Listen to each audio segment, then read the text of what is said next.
no temas. Vamos a orar al Señor. Padre, te damos muchas gracias por esta oportunidad tan bonita, esta oportunidad tan gloriosa, tan preciosa que tú nos das. Sabemos, Señor Dios, que tú estás aquí en medio de nosotros, que nos has traído, que eres tú quien nos has convocado, y hemos venido, Señor, y nuestro corazón está sediento de tu palabra. Por favor, llénalo en esta mañana. Te lo pedimos, por favor, en tu precioso nombre. Amén y amén. En nuestro estudio de Marcos notamos que el mundo valora a los que tienen rangos superiores. Eso es lo que nos ha estado mostrando Marcos. La gente le da mucho valor, mucha honra a todos aquellos que tienen rangos superiores.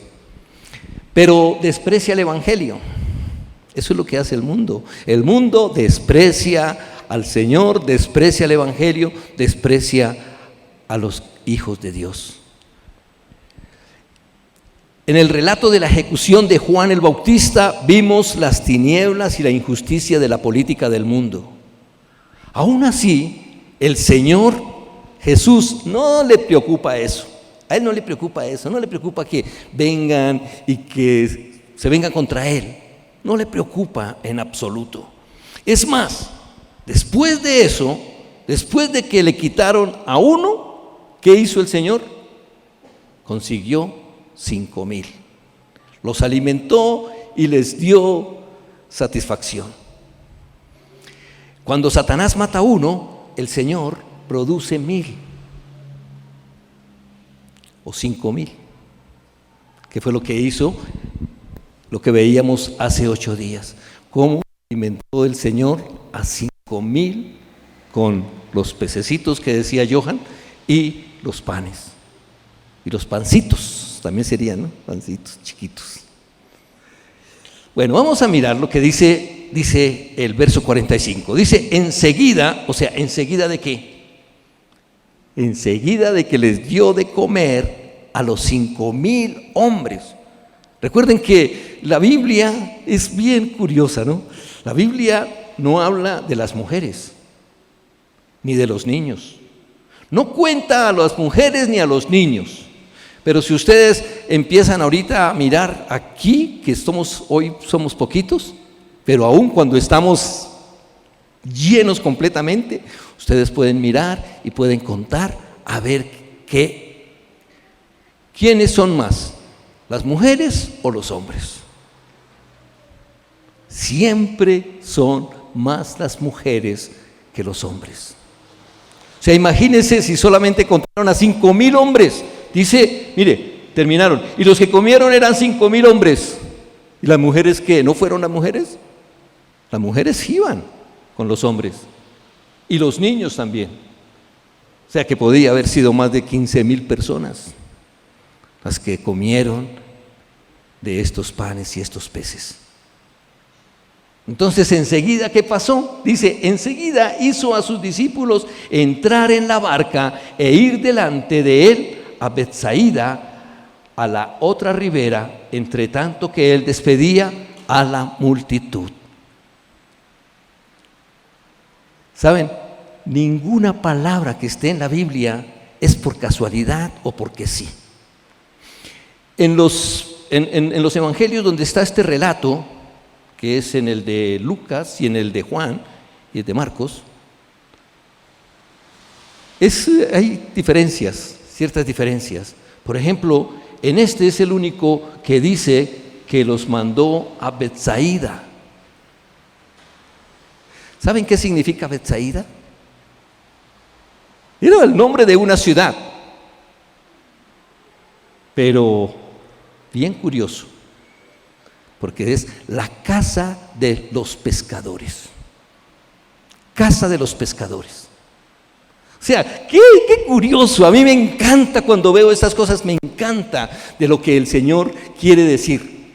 De eso, Betsaida, que incluso tiene otro nombre también esa ciudad. Pero el Señor le pone eso, vayan a la casa de los pescadores. Oiga, ustedes que no creyeron, Como nos enseñaba hace 8 días Johan, ustedes que no creyeron que yo podía hacer esa bendición, que yo podía hacer eso, ustedes que no creyeron, vayan a la casa de los pescadores, váyanse a pescar, vayan. Y los mete en una barca y dice, vayan a la otra orilla. Qué curioso, ¿verdad? Qué curioso. Vayan a la otra orilla, yo despido a la multitud y me voy a orar. ¿Por qué el Señor no quiso que fueran con Él a orar? Él quería que fueran y descansaran. Vaya, descansen. Estaban cansados. ¿Sí recuerdan lo que habíamos hablado anteriormente? Que estaban cansados, que querían descansar y no podían descansar, no podían ni siquiera comer. No tenían tiempo ni siquiera para comer, dice la palabra aquí en lo que hemos estado estudiando. Me imagino que se estaban quejando del Señor. Señor, pero despide la multitud para que vayan y coman, deben de tener hambre. Despídela. Estamos cansados, queremos descansar. Bueno, vayan a descansar. Yo me voy a orar. Y el Señor se fue a orar. Porque Él tenía una comunión estrecha con el Padre. Él fue a darle las gracias. Gracias, Dios, les diste de comer a toda esta multitud que tenían hambre, que estaban cansados, les diste de comer. Señor, Padre, ¿qué voy a hacer ahora? ¿Saben? El Señor tenía la comunión con el Padre porque Él no hacía absolutamente nada por sí mismo. El Señor dijo, yo no hago nada por mí mismo. Todo lo que el Padre me dice, eso hago. Así que tenía que ponerse en comunión con Dios, con el Padre, para recibir su voluntad, para recibir sus ordenanzas y poder seguir su ministerio. ¿Cuántos de nosotros lo hacemos? Es que esto nos está enseñando qué es lo que nosotros tenemos que hacer como hijos de Dios. ¿Cuántos de nosotros nos retiramos a solas para orar al Señor? Para decirle, Señor, ¿qué es lo que tengo que hacer? ¿Qué es lo que debo hacer? ¿Qué es lo que qué es lo que tú quieres para mí? ¿Cuántos de nosotros lo hacemos? ¿Cuánto tiempo pasamos en comunión con Dios, en oración? ¿Cuánto tiempo pasas tú con Dios? ¿Saben? Es lo más importante de nuestra vida. Es lo único necesario, le dijo el Señor a Marta. Es lo único necesario. Estar a los pies del Señor es lo único que necesitamos. No necesitamos nada más en nuestra vida. Pero una vez más, el Señor nos pregunta, ¿cuánto tiempo pasas conmigo? ¿Cuánto me pides? Hoy leí algo que me inquietó y dice, cuando le pidas a los hombres, pídeles poco y espera menos. Cuando le pidas a los hombres, pídeles poco y espera menos. Cuando le pidas a Dios, pídele mucho y espera más. Eso dice que es una frase de Spurgeon, pero lindo, claro. Oiga, yo no le pido a los hombres. ¿Sabe que había algo tremendo? Un misionero tremendo que lo llamaban el hermano Andrés. No sé si alguno de ustedes ha leído alguno de sus libros o algo. Un holandés, ya murió y sufrió muchísimo, pero el hombre decía una frase que siempre me encantaba. Dice que él se fue, le tocó el Señor y dijo, yo quiero servir al Señor. Y le pidió al papá que le ayudara. Papá, ayúdeme para ser misionero. Yo quiero ser un misionero. Y lo enviaron a Londres a un seminario. Hicieron un esfuerzo tremendo porque no eran pobres y se fueron allá. Ellos vivían en los Estados Unidos, fueron a Inglaterra, lo pusieron allí en este seminario, y él dice que cada vez que entraba a ese lugar, a la casa donde él estaba internado, estudiando para misionero, dice que había un letrero a la entrada y decía: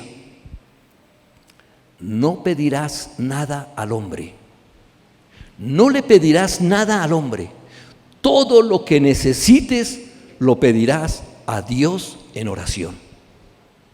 Una frase tremenda que a mí me ha marcado, y recordando lo que este hombre cuenta en su libro, el libro se llama El traficante de Dios. Es algo sorprendente lo que le pasó a este pobre hombre. Dice que estando allí, tuvo un tiempo en que no tenía absolutamente nada, ni siquiera para comprar algo de artículo personal. Dice que por más de que se bañara, ya no tenía jabón, ni tenía desodorante. Estaba tan angustiado de sentir que las personas que estaban a su alrededor pudieran sentir su mal olor. Y clamaba y oraba al Señor, y le escribió una carta a su papá y le dijo: papá, por favor, envíame algo de dinero para poder comprar artículos de aseo, porque no tengo. Y cada uno era responsable de sus cosas. Cuenta el hombre en su historia que escribió la carta, la metió en un sobre. Estoy hablando más o menos de los años 60.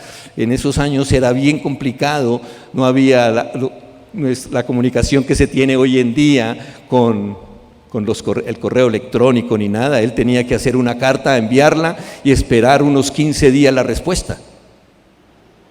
Y escribió la carta, la metió en un sobre, llenó el sobre, y cuando fue, dijo: necesito una estampilla, necesito un sello para poder enviarla, y eso costaba dinero, pero él no tenía.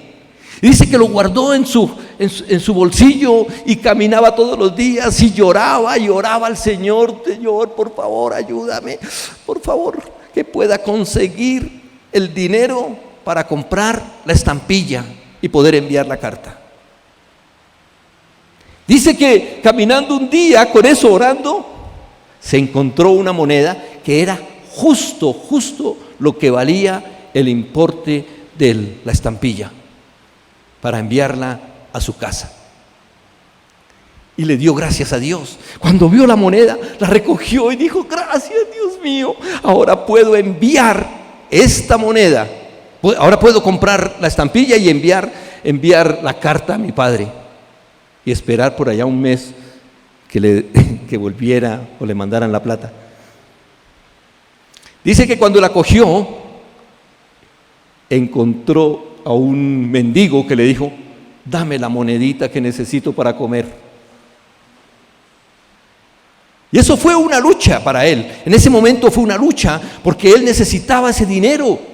Era su salvación para poder comprar, que el papá le mandara dinero y poder comprar sus artículos de aseo. Necesito esa moneda. Pero el Señor le dijo: al que te pida, dale. Y él estaba angustiado y entregó la moneda, y se fue muy triste, se fue llorando. Y dice que cuando entró, leyó: no pedirás nada al hombre, todo lo que necesites lo pedirás a Dios en oración. Y lloraba pensando en eso. Y cuando entró, le dicen allí, uno de sus maestros le dice: lo están esperando, han venido a visitarte.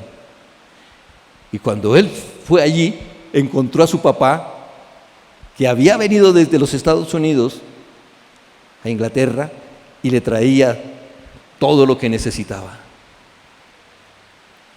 Y él se ponía a pensar, dice: ¿qué tal que no le hubiera dado esta moneda a ese hombre? ¿Qué habría pasado? Habría comprado la estampilla, el sello, había enviado la carta, y se había perdido.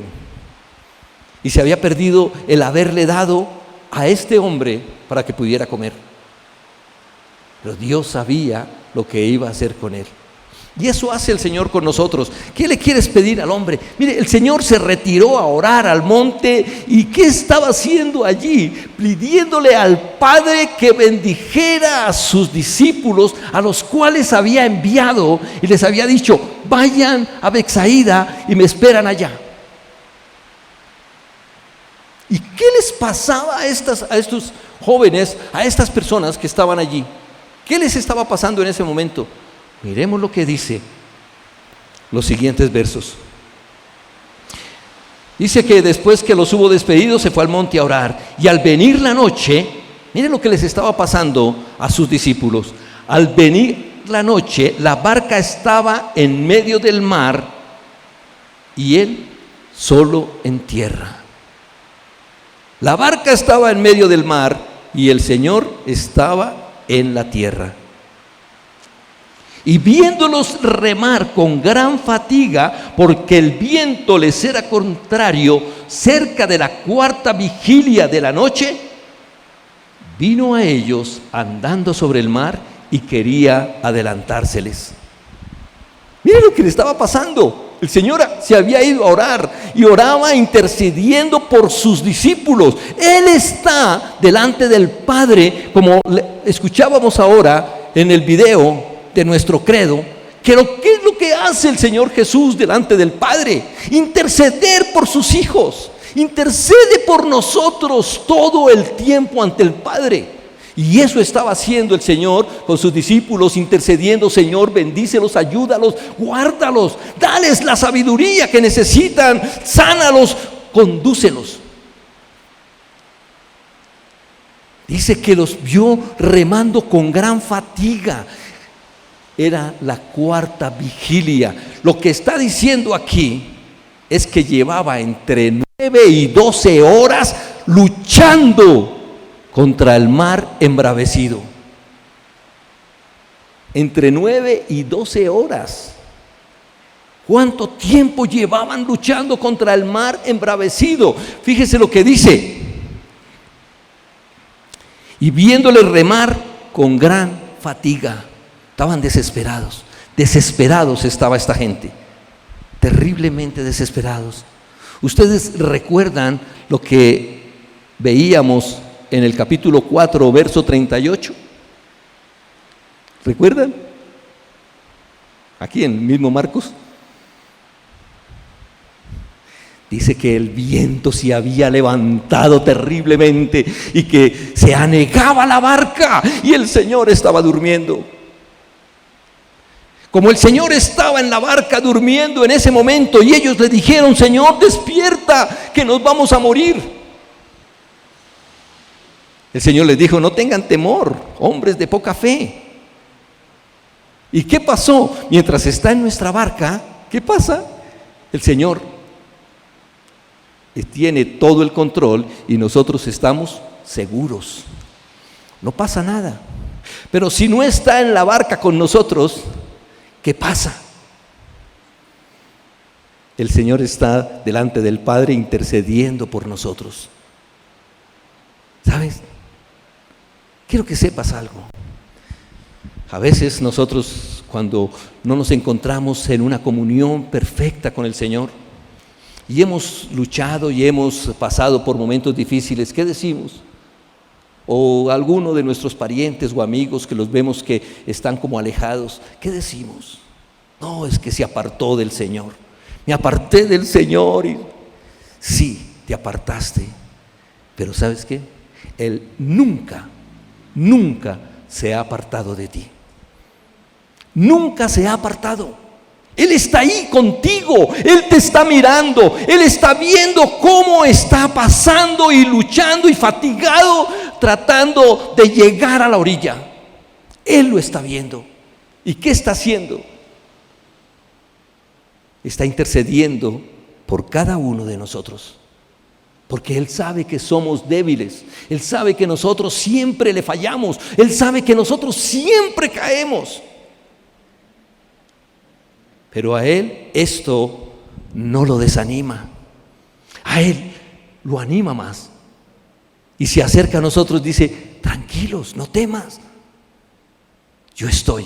Fíjese, Dice, y viéndole ellos andar sobre el mar, pensaron que era un fantasma y gritaron. Imagínense ustedes a estos discípulos, que uno mira ese cuadro tan tremendo. Están desesperados, piensan que se van a ahogar, están cansados, llevan 9 o 10 horas, 11 horas luchando contra ese mar. Están muy cansados, están fatigados. ¿Y qué pasa? De pronto, en esa oscuridad, porque ya quiere como amanecer, como que está en la parte más oscura, y de pronto empiezan a ver algo que se mueve sobre el agua. Me imagino el Señor con su bata blanca, moviéndose las aguas, y estos, ¡ay, Dios mío, un fantasma! ¿Ustedes han tenido miedo? ¿Ustedes han tenido temor, un miedo así tremendo? Yo sí los he tenido. Otra vez también, nos invitaron para que fuéramos de misiones a las montañas, a una comunidad indígena en Colombia, al sur de Colombia. Y nosotros íbamos todos contentos en el carro. Vámonos de misiones. Cuando llegamos a un lugar, nos dijeron, aquí ya no pueden pasar. Para llegar de ahí, de donde estábamos nosotros, desde Bogotá hasta allá, hasta este lugar que se llama Tierra Adentro, eran más o menos 18 horas por carretera. Y llegamos a un sitio ya como unas 12 horas y nos dijeron, aquí no pueden pasar más, porque la guerrilla había dinamitado el puente y el puente ya no se podía pasar. Ay, ¿ahora qué hacemos? Nosotros no podíamos dejar de ir porque estos indígenas nos habían invitado y estaban haciendo como un congreso de todas las comunidades indígenas que hay alrededor. No podíamos dejar de ir. Dijimos, ¿qué hacemos? Nos tocó devolvernos como una hora, dejar el carro, gracias a Dios, donde una persona conocida, coger un taxi hasta donde se había roto el puente, bajar caminando, que nos pasaran en una lancha y volver a ir. Todo eso, hasta ahí era una aventura, estábamos felices. Llegamos allá con los indígenas, era viernes, sábado y domingo. Estuvimos el viernes en la noche, todo el sábado, estábamos felices. Y el domingo, después de la reunión en la iglesia, vimos una cantidad de jóvenes que no habíamos visto. Eso son resguardos, o sea, se conoce todo el mundo, uno los veía que venían, pero de pronto aparecieron una cantidad, más de 50 jóvenes que no los habíamos visto, y dijimos, ¿quiénes son estos jóvenes? Nos dijeron, son guerrilleros, es la guerrilla, o sea, no nos metamos con ellos. El caso es que más tarde el pastor, nosotros teníamos que salir al día siguiente, el lunes, pero estábamos tranquilos, nos vamos el lunes, después de que nos levantemos, desayunemos, y el pastor viene y nos dice, que era el gobernador de ahí, de esa comunidad, nos dice, lo siento, pero tienen que salir a las 4 de la mañana a más tardar, porque si no salen a las 4 de la mañana, los matan. O sea, era la orden que había dado la guerrilla, que a las 4 de la mañana teníamos que irnos de ahí, o si no, nos mataban. Antes podíamos irnos, pero allá, como era una de las montañas, allá no iban carros. Teníamos que haber contactado con un transporte para que nos llevaran, y desesperados buscando transporte. Ya eran como las 8 de la noche cuando nos dijo eso el pastor. O sea, el pastor lo cogieron y le dijeron, aquí a las 4 de la mañana se van. Y nosotros, ¿y ahora qué hacemos? No teníamos el carro ahí, no teníamos nada, tenía que venir un transporte y sacarnos de ahí. Y asustados, y bueno, pues oramos. Nosotros dándoles ánimo a todos esos indígenas y diciéndole, no, eso es el Señor siempre. Y ahora que nos toca, empezamos a temblar de miedo. Nos van a matar, ¿qué vamos a hacer? Nos van a matar. Y dice, bueno, pues quédense ahí, ya vamos a tratar de ver cómo viene un transporte para que se los lleve. Pero mientras tanto, vaya, duerman. Íbamos a acostarnos ya como a las 10 de la noche, todos asustados, cuando sentimos que nos golpean. Ay, pastor, que si nos puede dar una consejería. Bueno, sí, claro. Hablamos con la persona, nosotros estamos asustados todavía. Y terminamos de hablar con ella y hasta mañana, y ¡tum!, vuelven y nos golpean otra persona, más consejería. Y cuando sacamos la cabeza así vimos que había una cola interminable de personas que querían consejería con nosotros. ¿Y ahora qué vamos a qué hora nos vamos a dormir? ¿A qué hora nos vamos a ir? ¿Qué vamos a hacer? Ustedes no saben lo que es sentir uno miedo de saber que si tú no sales de ahí te matan. ¿Y cómo mataba a esa gente? Esa gente te cortaba el cuello. Esa gente les corta el cuello. Los degüellan. ¿Degüellan? Perdón. Uy, qué miedo. Estábamos tan asustados. Nosotros, Dios, haz un milagro, Dios mío, que llegue pronto eso. No pudimos dormir, nos tocó estar todo el tiempo vestidos y esperando que llegara el transporte que nos sacaba de allí. De verdad que, como si fuera poco el susto que tenían estos discípulos, ver al Señor como un fantasma, fue peor.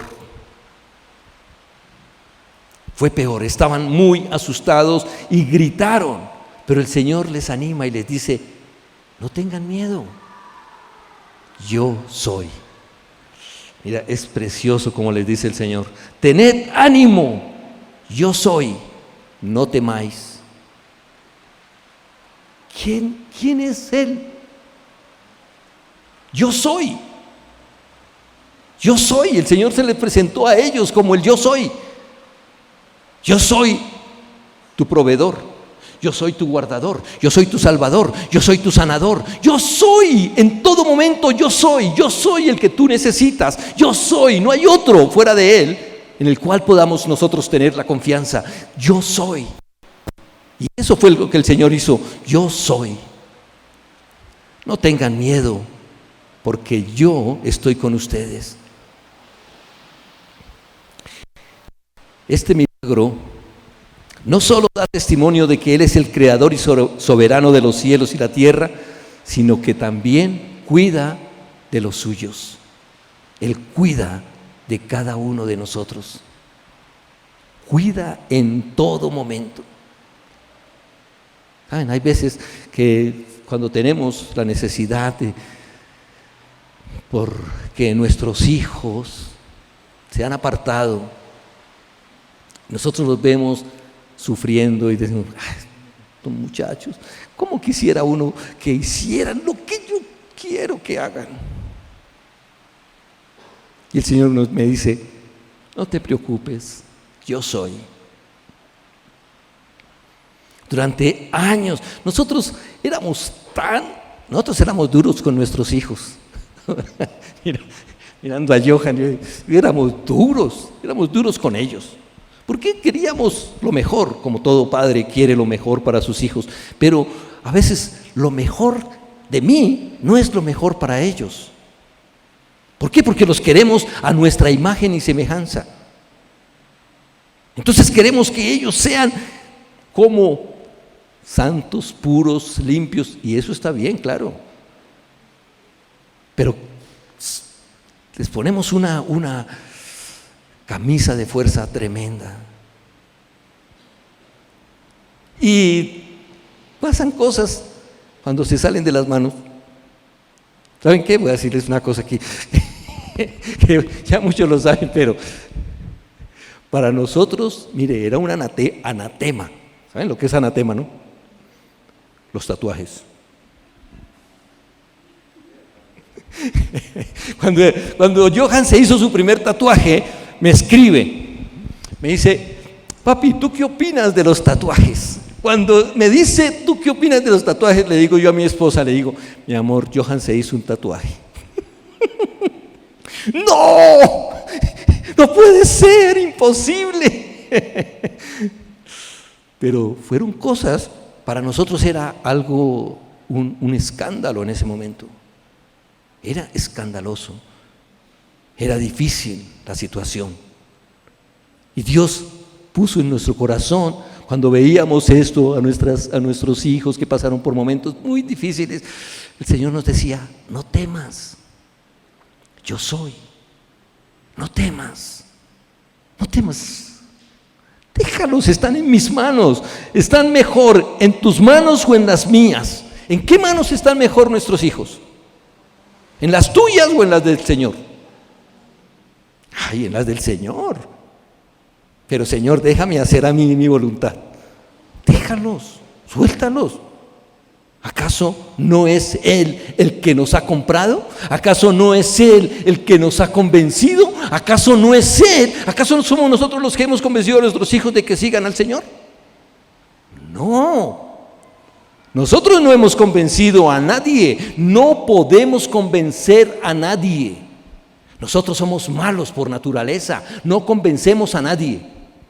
Es el Espíritu Santo el que convence de pecado, de justicia y de juicio. Es Él.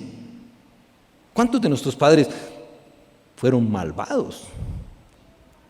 Nuestros abuelos y todo eso, ¿qué nos iban a convencer? Es el Señor el que nos convence.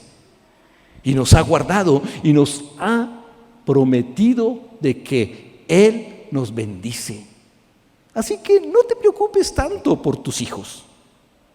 Preocúpate por tu comunión con Dios. Padre, bendice a mi hijo. Yo sé que tú me prometiste que ellos te servirían. Tú lo hiciste. Tú lo hiciste. Lo dijiste. Y el Señor se encarga de que el Espíritu Santo mismo se encarga de convencer a cada uno de nosotros. Él se encarga. Si no, seguiríamos en la misma religión, forzando.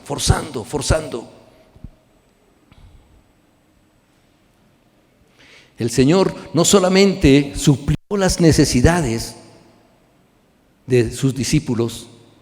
¿Qué les dio? Les dio 12 cestas llenas de panes y peces. 12 cestas llenas. Una cesta para cada uno. Llena. Le dio más que a todos los demás. Y ahora los ayudó en medio de la tormenta. Ahora los ayuda y los bendice y los saca adelante. Y dice después de que y subió. Es curioso, también me parecía tan curioso. Hemos dicho que Marcos es la historia de Pedro. Pedro, según los estudiosos, dicen que Pedro le dictó a Juan Marcos este evangelio. Y curioso, ¿sí o no? Curioso, tan curioso, que en este relato de Marcos, o sea, de que Pedro está diciendo, no dice que Pedro se bajó de la barca. ¿Ustedes saben que Pedro se bajó de la barca? Pedro dice, creo que es en Lucas, ¿qué dice? A ver, estoy equivocado. No, es en Mateo. En Mateo dice que Pedro le dijo, si eres tú, haz que yo baje. Y el Señor le dijo, ven. Y él bajó y empezó a caminar sobre el agua. Pero dice que cuando vio el mar, cómo las olas venían y el viento, el hombre tuvo miedo y se empezó a hundir. El Señor lo tomó por su mano y le dijo, ay, ¿por qué dudaste, Pedro? Pedro, ¿por qué dudaste? Hubiera sido algo maravilloso que si hubieran todos los evangelios diciendo, y Pedro caminó sobre las aguas porque tuvo fe en el Señor y miró al Señor todo el tiempo. Pero igual que todos nosotros, en un momento flaqueamos y decimos, ay, Señor, sí, qué mala suerte. Pero el Señor dice, no importa, sigamos. Y subió a ellos en la barca y se calmó el viento, y ellos se asombraron en gran manera y se maravillaban. Ellos quedaban así, se calmó. 10 horas, 11 horas, 12 horas que estábamos fatigados, se sube el Señor y se calmó. Y vino todo tranquilo. Pero ¿sabe por qué se maravillaban? Mira lo que dice el verso 52. Porque aún no habían entendido lo de los panes, por cuanto estaban endurecidos sus corazones. Imagínense en ese milagro tan tremendo que el Señor había hecho cuando partió los panes, los peces, cuando se multiplicaron y que ellos mismos habían sido parte de ese milagro, que recogieron las cestas, que las tenían dentro de la barca y no habían entendido. ¿No se parece a nosotros? ¿Cuánto ha hecho el Señor desde que le conocemos? ¿Cuántas cosas, de cuántas cosas nos ha librado? ¿De cuántas cosas nos ha bendecido? ¿Cuántas cosas ha hecho en nuestra vida? Y aún no le entendemos. Dice, porque nuestros corazones estaban endurecidos. Nuestro corazón está endurecido. Vemos la maravilla de Dios, la lluvia. Dios, qué rico la lluvia. Sí, pero mire, los campos se llenaron de agua, se perdió la cosecha. Dios, qué cosas haces. Todo es perfecto en tus manos. Bueno, y sigue ahí ahora. Terminada la travesía, vinieron a tierra de Genesaret. ¿No era Betsaida que iban? Y arribaron a la orilla, y saliendo ellos de la barca, enseguida la gente le conoció. ¡Wow! Mire, la gente le conoció. ¿Cómo es que conocen al Señor? ¿Cómo es que la gente le conoció?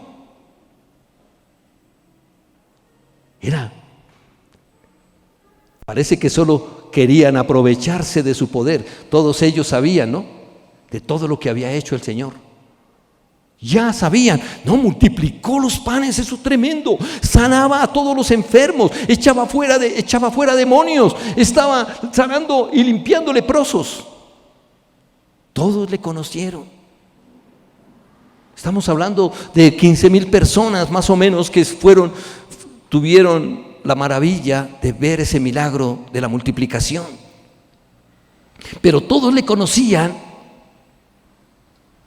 pero le seguían por su poder, le seguían por lo que Él les daba. ¿Sabe qué dice Juan? Voy a leerles un momento. Lo que dice Juan 6, está hablando también de lo mismo. Juan 6, 25 y 27. Está hablando, es el mismo relato. Dice, respondió Jesús y les dijo, de cierto os digo que me buscáis, no porque habéis visto las señales, no porque veían las señales, sino porque comisteis pan y os saciasteis. Por eso era que le seguían, por eso era que querían estar con Él. ¿Cuántos estamos siguiendo al Señor solamente por lo que nos puede dar? ¿Saben? Es lindo cuando podemos venir a reunirnos y orar juntos y estar adorando al Señor juntos. ¿Pero cuánto es? 2 horitas a la semana. ¿Cuánto le estamos pidiendo al Señor? ¿Cuántas veces nos levantamos? Si alguno de nosotros tiene algún enfermo en la casa o nosotros mismos estamos delicados de salud, ¿qué hacemos? ¿Le buscamos solamente para nuestro beneficio? ¿Le buscamos solamente para Dios, dame por favor, dame? Hay que ver que estas personas, aunque buscaban al Señor, también tenemos que ver que eran solidarios con los amigos y con los hermanos. Porque mire lo que dice. Dice, a ver, ¿dónde voy? Dice, y saliendo ellos de la barca, enseguida la gente le conoció, y recorriendo toda la tierra de alrededor, comenzaron a traer de todas partes enfermos en lechos, a donde oían que estaba. Y donde quiera que entraban, aldeas, ciudades o campos, ponían en las calles a los que estaban enfermos y le rogaban que les dejase tocar siquiera el borde de su manto, y todos los que le tocaban quedaban sanos. Mira, el Señor sabía que le buscaban solamente para recibir algo, pero no le importaba. Él dejaba. A veces nosotros miramos, hay algo que veía el otro día, una imagen de cómo la mujer que tocó el manto, y la imagen era un manto largote, y la mujer estaba tocando. Pero no, el manto no era así. El manto era un manto hasta aquí, más o menos. Y salen como unas borlas, unos flecos que usan todavía los judíos en las esquinas. Y ese era el borde del manto. Dice, si tan solo tocare el borde de su manto, seré sana. Si tan solo tocara esa partecita que es el fleco que sale de ahí, si tan solo lo tocara, seré sano. Y es hermoso lo que el Señor nos está diciendo. Mira, acércate a Él. A veces nosotros pensamos, bueno, ahorita lo que está hablando el pastor, sí, somos unos interesados, solamente le buscamos es para recibir bendiciones. No importa, acércate a Él, acércate y tócale. Mira, quiero terminar con algo maravilloso. Es Isaías 35, 4 y 6. Decid a los de corazón apocado. Yo sé que tú tienes un familiar, yo sé que tú tienes un amigo, yo sé que tú tienes algún conocido que necesite esto. Decid a los de corazón apocado: esforzaos, no temáis. Nosotros mismos, no temáis. He aquí que vuestro Dios viene con retribución. ¿Cuántos hemos estado clamando? ¿Cuántos hemos estado pidiendo? ¿Cuántos hemos estado suplicando por un milagro? ¿Cuántos de nosotros? El Señor dice, vuestro Dios viene con retribución, con pago. Dios mismo vendrá y os salvará. Entonces los ojos de los ciegos serán abiertos y los oídos de los sordos se abrirán. Entonces el cojo saltará como un ciervo y cantará la lengua del mudo, porque aguas serán cavadas en el desierto y torrentes en la soledad. Quiero invitarte a que te pongas en pie por un momento y démosle gracias a nuestro Dios.